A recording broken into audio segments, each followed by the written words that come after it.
Hi hello నమస్తే welcome to my channel. ఎలా ఉన్నారండి? అందరు బాగుండాలని కోరుకుంటున్నాను. ఈరోజు మరొక కొత్త రెసిపీతో మేము ముందుకు వచ్చాను.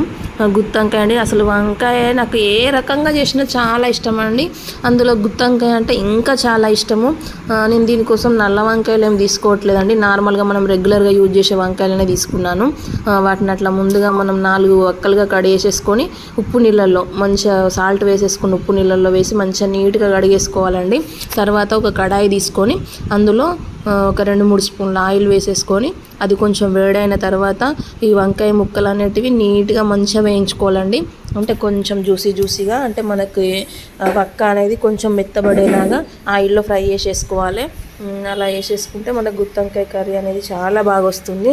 ముందుగా అట్లా ఆయిల్లో కలిపేసేసుకొని మంచిగా వేడి చేసి పెట్టేసుకోవాలి. వేడి చేసి పెట్టుకొని దాన్ని మంచిగా మగ్గనివ్వాలండి.